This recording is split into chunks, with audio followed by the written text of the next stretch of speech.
اعوذ باللہ من الشیطان الرجیم بسم اللہ الرحمن الرحیم۔ تعبیر اور وظیفہ چینل میں خوش آمدید۔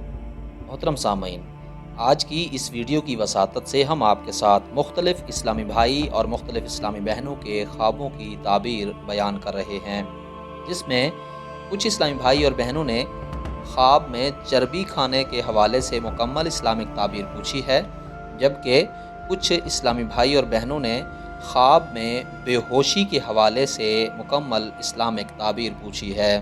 آئیے آج کے خوابوں کی تعبیر سماعت کرتے ہیں۔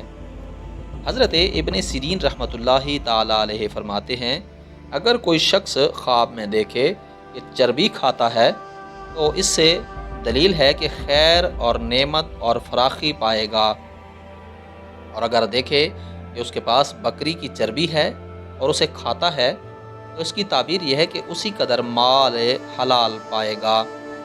حضرت امام جعفر الصادق علیہ السلام فرماتے ہیں، خواب میں چربی کا دیکھنا 3 وجہ پر ہے۔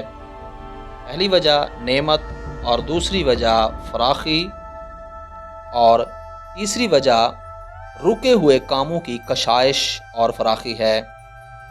حضرت ابراہیم کرمانی رحمۃ اللہ تعالیٰ علیہ فرماتے ہیں، اگر کوئی شخص خواب میں دیکھے کہ بے ہوش ہو گیا ہے اور اس کی عقل زائل ہو گئی ہے، یعنی ختم ہو گئی ہے، تو اس کی تعبیر یہ ہے کہ اس کو ایسا کام درپیش آئے گا کہ اس میں وہ حیران اور پریشان ہوگا، لیکن آخر کار اس کا نتیجہ بہتر ہوگا۔ حضرت امام جعفر الصادق علیہ السلام فرماتے ہیں، خواب میں بے ہوشی 2 وجہ پر ہے۔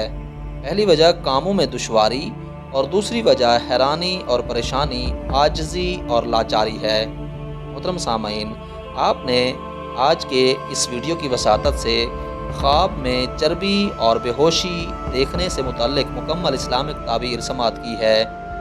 امید ہے آج کی ویڈیو آپ کو پسند آئی ہوگی۔ اپنی رائے کا ضرور اظہار کیجیے گا۔ آنے والی ویڈیو تک کے لیے اپنا اور اپنے اس چینل کا خیال رکھیے گا۔ تب تک کے لیے اللہ حافظ۔